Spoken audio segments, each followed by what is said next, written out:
ಎಲ್ಲರೂ ಕೂಡ ಒಂದು ರೀತಿಯಾದಂತಹ ಈ ಒಂದು ಹೋರಾಟದಲ್ಲಿ ತಮ್ಮನ್ನು ತಾವು ತೊಡಗಿಸಿಕೊಂಡಿದ್ದಾರೆ. ಎಲ್ಲರೂ ಕೂಡ ಈ ಒಂದು ಹೋರಾಟದಲ್ಲಿ ಭಾಗಿಯಾಗಿರ್ತಕ್ಕಂಥವ್ರು. ಸರಿಗ ಕೆರಗೋಡಿನ ಈ ಒಂದು ವಿಚಾರಕ್ಕೆ ಸಂಬಂಧಪಟ್ಟಂತೆ ನೀವೆಲ್ಲರೂ ಕೂಡ ಸಾಥ್ ಕೊಟ್ಟಿದ್ದೀರಾ, ಈ ಹೋರಾಟದಲ್ಲಿ ಭಾಗಿಯಾಗಿದ್ದೀರಾ, ಏನು ಹೇಳ್ತೀರಾ? ಆದರೂ ಇದು ಒಂದು ಧರ್ಮದ ಪ್ರಕಾರ ಹೇಳಬೇಕು ಅಂತಂದರೆ ನಾವು ಹಿಂದೂಗಳಿಗೆ ಸಪೋರ್ಟ್ ಕೊಡಬೇಕು. ಯಾವುದೇ ಸರ್ಕಾರ ಆಗಿರ್ಬೋದು, ಈ ಸರ್ಕಾರನೇ ಆಗಿರ್ಬೋದು, ಮುಂದಿನ ಸರ್ಕಾರ ಯಾವುದಕ್ಕೂ ನಮ್ಮ ಹಿಂದೂಗಳಿಗೆ ನಮಗೆ ಬೆಲೆ ಇಲ್ಲ ಅಂದರೆ, ನಮ್ಮ ದೇಶದಲ್ಲೇ ನಮಗೆ ಬೆಲೆ ಇಲ್ಲ ಅಂದರೆ ಪಾಕಿಸ್ತಾನದಲ್ಲ, ಇರಾನ್ ಕುವೈತ್ಗಳೆಲ್ಲ ನಮ್ಗೆ ಬೆಲೆ ಕೊಡ್ತಾರ? ಅದು ನಮ್ಮದನ್ನು ನಾವು ಎತ್ತಿ ಇಟ್ಕೊಳ್ಸ್ಬೇಕು. ಯಾರಾದ್ರೇನು, ಒಬ್ಬ ರಿಪೋರ್ಟರ್ ಆದ್ರೇನು, ಒಬ್ಬ ರಾಜಕೀಯ ವ್ಯಕ್ತಿ ಆದ್ರೇನು, ಯಾರಾದ್ರೇನು ನಮ್ಮ ಹಿಂದೂಗಳು ಅಂತ ಹೇಳೋಕ್ಕೆ, ನಮ್ಮ ಭಾರತದ ಪ್ರಜೆ ಹೇಳೋಕ್ಕೆ ನಮಗೆ ಹೆಮ್ಮೆ. ನಮ್ಮಲ್ಲೇ ನಾವು ಗುದ್ದಾಡ್ತಾ ಕೂತ್ಕೊಂಡ್ರೆ ಬೇರೆಯವ್ರು ಬಂದು ನಮ್ಮನ್ನು ಅದಿಕೋತಾರೆ ಅನ್ನೋದು ನಾನು ಹೇಳಕ್ಕೆ ಇಷ್ಟಪಡ್ತೀನಿ ಸರ್.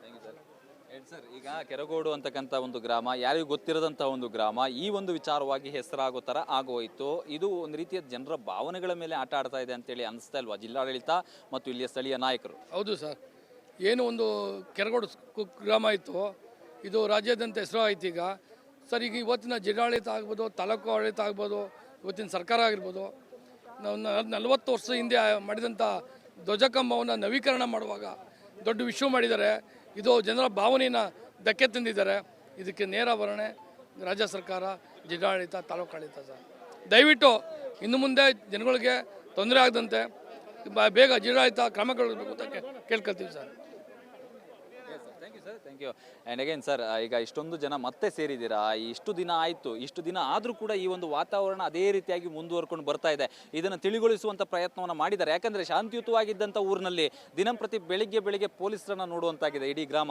KSRP ಆಗಿರ್ಬೋದು, ಪೊಲೀಸರನ್ನು ಬಂದೋಬಸ್ತ್ ಆಗಿರ್ಬೋದು, 144 ಸೆಕ್ಷನ್ ಜಾರಿ ಇದೆ. ಇವೆಲ್ಲವನ್ನು ನೋಡುವಾಗ ಇಷ್ಟು ಶಾಂತಿಯುತವಾಗಿದ್ದಂಥ ಒಳ್ಳೆಯ ಗ್ರಾಮ ಈ ರೀತಿ ಆಗಿರುವಂಥದ್ದಕ್ಕೆ ಏನು ಹೇಳ್ತೀರಾ? ಸರ್, ಇದಕ್ಕೆ ನೇರ ಕಾರಣ ಈ ಸ್ಥಳೀಯ ಶಾಸಕರು, ಈ ಜಿಲ್ಲಾ ಉಸ್ತುವಾರಿ ಸಚಿವರು, ಈ ಜಿಲ್ಲಾಧಿಕಾರಿಗಳು. ಸ್ವಾಮಿ ಅವರು ಮನಸ್ಸಿರ್ತಾನೆ ಒಂದು ಉನ್ನತ ಮಟ್ಟದಲ್ಲಿ ಎಲ್ಲ ಇವ್ರನ್ನ ಕರೆಸಿ ಒಂದು ಶಾಂತಿ ಸಭೆ ಮಾಡಬೇಕಾದಾಯ್ತಲ್ಲ.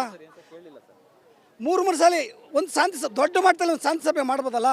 ಇದು ಬೇಕು ಅಂತ ಹಿಂದೂ ಕಾರ್ಯಕರ್ತರನ್ನ ರಾಮ ಭಕ್ತರನ್ನ ಒಂದು ಟಾರ್ಗೆಟ್ ಮಾಡಿ ಈ ಭ್ರಷ್ಟ ಕಾಂಗ್ರೆಸ್ ಸರ್ಕಾರ ಬೇಕು ಅಂತ ಮಾಡ್ತಾ ಇದೆ. ನೋಡಿ, ಎಷ್ಟೋ ಜನ ಅಮಾಯಕರ ಮೇಲೆ ಕೇಸ್ ಹಾಕಿದ್ದಾರೆ. ಒಂದೊಂದಲ್ಲ ಸ್ವಾಮಿ, 2 ಕೇಸ್ ಹಾಕಿದ್ದಾರೆ. ಉದಾಹರಣೆ ನಾನು ಕೂಡ, ನನ್ನಲ್ಲೂ ಕೂಡ 2 ಕೇಸ್ ಹಾಕಿದ್ದಾರೆ. ನಾವು ಯಾವುದೇ ಕೇಸಿಗೆ ಜಗ್ಗುವುದಿಲ್ಲ. ನೋಡಿ, ಹೋರಾಟ ಮಾಡಿದ್ರಲ್ಲ, ಮೊನ್ನೆ ನಡೆದಿದೆ. ಮಂಡ್ಯದಲ್ಲಿ ಒಂದು ಕೇಸ್ ಮಾಡಿದ್ದಾರೆ, ನಮ್ಮ ಕೆರಗೋಡಲ್ಲಿ ಒಂದು ಕೇಸ್ ಮಾಡಿದ್ದಾರೆ. ನಾವು ಕೇಸು ವ್ಯಾಜ್ಯ ವಗೈರೆಗೆ ಎದುರುವುದಿಲ್ಲ. ನಮ್ಮ ಹೋರಾಟ ಒಂದೇ, ಏನು ಕೆರಗೋಡು ಗ್ರಾಮದಲ್ಲಿ ಹನುಮ ಧ್ವಜ ಆಗಲೇಬೇಕು ಅನ್ನೋದೇ ನಮ್ಮ ಹೋರಾಟ. ನೋಡ್ಬೋದು, ತುಂಬಾ ಜನ ಯುವಕರು ಇದರ ಜೊತೆಗೆ ಸಾಥನ್ನು ಕೊಟ್ಟಿದ್ದಾರೆ. ಹಿರಿಯರಿದ್ದಾರೆ, ಈ ಊರಿನಲ್ಲಿ ಇದ್ದು ಆ ಹನುಮ ಧ್ವಜವನ್ನು ನೋಡ್ಕೊಂಡು ಬಂದಂಥವ್ರು ಇದ್ದಾರೆ. ಸುಮಾರು ವರ್ಷಗಳಿಂದ ಹನುಮ ಧ್ವಜ ಇತ್ತು ಅನ್ನೋದಕ್ಕೆ, 40 ವರ್ಷದಿಂದ ಇದೇ ಊರಿನಲ್ಲಿ ಇದ್ದಂಥವ್ರು ನೀವು. ಆ ಹನುಮ ಧ್ವಜ ಅಲ್ಲೇ ಇತ್ತು ಅನ್ನೋದಕ್ಕೆ ನೀವು ಕೂಡ ಸಾಕ್ಷಿ ಇದ್ದೀರಾ. ಕೆರಗೋಡಿನಲ್ಲಿ ಶಿಥಿಲವಾಗಿರುವಂಥ ಒಂದು ಇದಿತ್ತು, ಕಂಬ ಇತ್ತು. ಕಂಬ ರೀಪ್ಲೇಸ್ ಮಾಡಿರೋದು ಅಷ್ಟೇ. ಇವತ್ತೇನು ಹೊಸ್ದಾಗಿ ಏನು ಇದು ಮಾಡಿಲ್ಲ. ನಮ್ಮೂರಲ್ಲಿ ಪುರೋಹಿತರು 95 ವರ್ಷ ಇದ್ದರು, ಅವರು ಫ್ಲಾಗ್ ಹಾರಿಸಿದ್ದಾರೆ. ನಮ್ಮೂರಲ್ಲಿ ಶಾಸ್ತ್ರ ಹೇಳ್ತಿದ್ದಂಥ ಪುರೋಹಿತರು ತಿರ್ಗಾ ಈ ರಾಜ್ಯದಲ್ಲಿ ಈಗೇನು ಮುಖ್ಯಮಂತ್ರಿ ಇದ್ದಾರೆ, ಅವರು ಒಂದು ಸಂದರ್ಭದಲ್ಲಿ ಅಲ್ಲಿ ಇದು ಮಾಡಿದ್ದಾರೆ. ಇದು ಯಾವುದು ಹೊಸ್ದಾಗಿ ಇದು ಮಾಡಿಲ್ಲ. ಇದು ಸೂಕ್ಷ್ಮವಾಗಿ ತೀರುವಂಥ ವಿಷಯ. ಇದು ಯಾಕೆ ಕ್ರಿಯೇಟ್ ಮಾಡಿ ಜನ ಎಲ್ಲನೇ ಅಶಾಂತಿ ಇದು ಮಾಡ್ತಾವ್ರೆ ಅಂತ ನಮ್ಗೆ ಅರ್ಥನೂ ಆಯ್ತಾ ಇಲ್ಲ. ಇದು ಕುಣಿಸಿ ಮಾತುಕತೆ ಆಡಿ ಇದು ಮಾಡುವಂಥದ್ದು ದಿಟ್ಟಲ್ಲಿ ಹೋಗಬೇಕಾಗಿತ್ತು.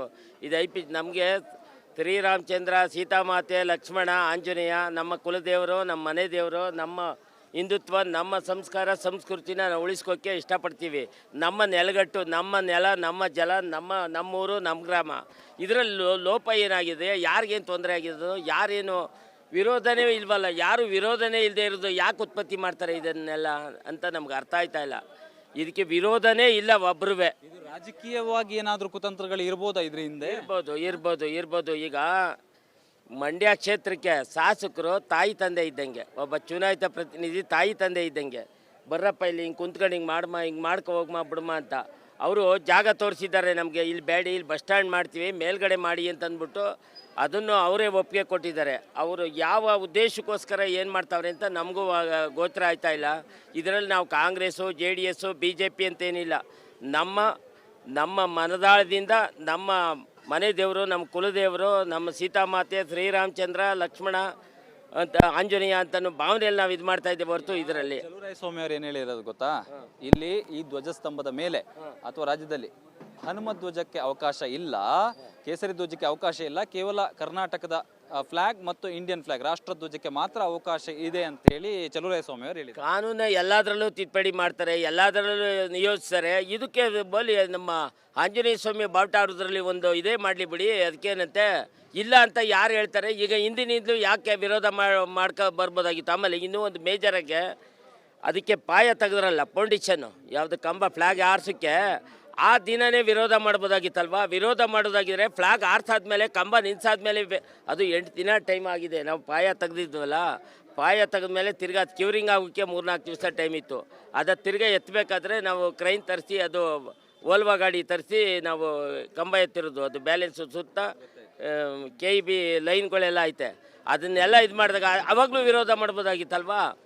ಕಂಬ ಮೇಲ್ಗಡೆ 6ಕ್ಕೆ ಮುಂಚೆ ವಿರೋಧ ಮಾಡಿದರೆ ಅದಕ್ಕೊಂದು ಸ್ಫೂರ್ತಿ ಇತ್ತು. ಏನಾದ್ರು ಬೇರೆ ಹೋಲಿ ಬನ್ನಿ, ಜಿಲ್ಲಾಡಳಿತ, ಜಿಲ್ಲಾಧಿಕಾರಿಗಳು ಬನ್ನಿ, CS ಬನ್ನಿ, DS2 ಬನ್ನಿ, ತಾಲೂಕು ಮ್ಯಾಜಿಸ್ಟ್ರೇಟ್ರು ಬನ್ನಿ, ವಿಭಾಗಾಧಿಕಾರಿ ಬನ್ನಿ, ಬಂದು ಇಂಥ ಕಡೆ ಎಲ್ಲ ಇಂಥ ಕಡೆ ಅಂತ ತೋರಿಸ್ಬೋದಾಗಿತ್ತಲ್ವ.